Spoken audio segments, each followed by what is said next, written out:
Hey yo friends, super welcome to this video and thank you so much for clicking on it. Guys, today we're checking out the official overview of the new game Ravenbound. And we do have a very early deep dive of Ravenbound in the channel, but a lot more has been revealed since I did that. But if you want to check it out, please do. However, if this is the first time you're hearing about Ravenbound, it is an action open world roguelite that takes heavy inspiration from Scandinavian folklore, and it does not offer your ordinary looting system, and I do hope that they will go through it in this video. If they don't, I will let you know more details about the game in the end of the video. Now let's watch this overview. Let's do this. 16. This game is looking more and more promising for every time I see it, so I'm really excited to check this out now. Ravenbound is an action-packed open-world roguelite set in a deadly but beautiful fantasy realm inspired by Swedish folklore.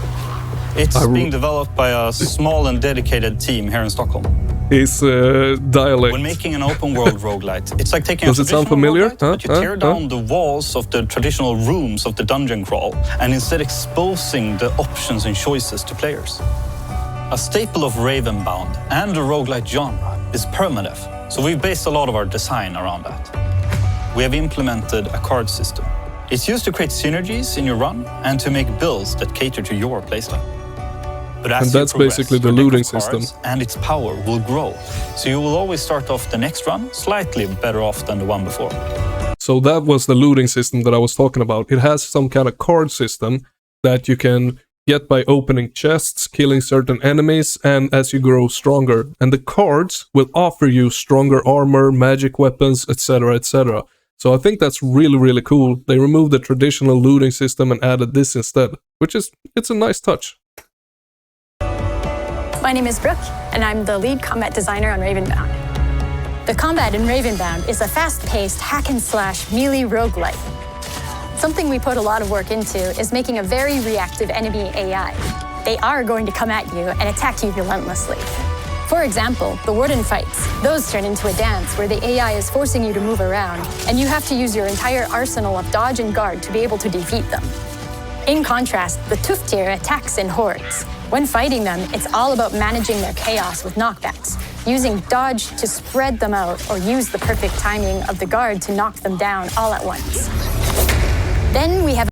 So honestly, I am all for the dodging combat, but I am a little bit sick of it, since so many games are trying to replicate the Souls-like games with dodge, hit, dodge, hit. It's getting tiresome, to be honest. But this game actually looks to deliver something new. They're talking a lot about dodging, but they're also implementing dancing. It doesn't look like it's just dodge this attack. It looks like more like the dodges are there for tactical purposes, like you want to spread out the enemies, you want to dance around some kind of attack to be able to smash him. All in all, it is dodge and attack, but it looks to add some new flair to it, which is nice. And the combat seems to be way more fast-paced than a Souls-like game, so that's also a thumbs up for me. Guys, let me know in the comments, what do you think about the combat in this game? Does it look good to you? Is it appealing? Now let's check out this troll and what combat that offers. By the way, trolls are like the European version of orcs. Let's continue. We have a massive troll who is slow and has big, wide, sweeping attacks. The key to defeating it is to read its attack animations to make sure you can choose the correct response to whatever pain they're trying to dish out. Okay, that's like more Souls-like combat. Something will murder you horribly, and everything will go wrong. Since we designed around permadeath, we really wanted you to feel a sense of triumph when you win. Hello, I am Josephine, a narrative designer on Ravenbound. We've taken our inspiration from the very core of Scandinavian folklore, the creatures that scares us from going too deep into the woods. When you look at folklore, it's essentially just stories that people tell each other of what they don't know or understand. It's not about mighty heroes or warrior gods. It's about how the world is dark and dangerous, and these stories work to both entertain and warn people.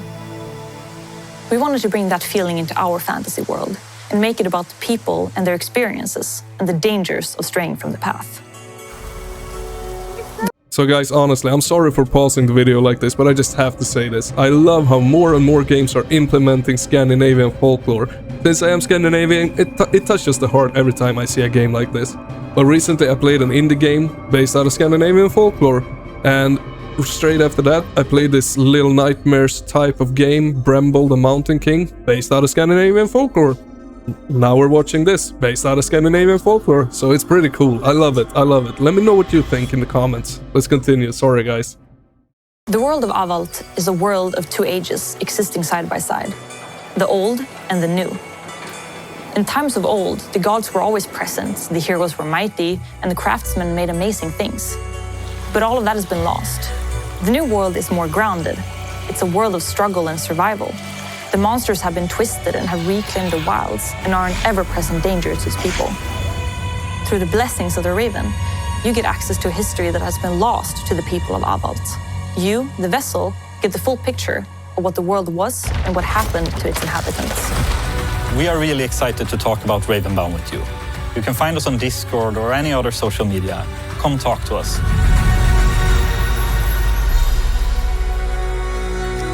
Okay, that was a pretty cool overview trailer-ish thing. And guys, I highly recommend joining their Discord. I'm in there and it's an awesome place to be in. And especially if you're excited for this game, there are a ton of more people in there that is also just as excited as you are for this game. And me for that matter. Guys, I don't have much more to say about this. I am even more excited for this game right now. And as I said, every time I see it, the game looks better and better. It feels like they are polishing the game all the time. From the first trailer until this now, the combat looks way more fluid, the animations look way better.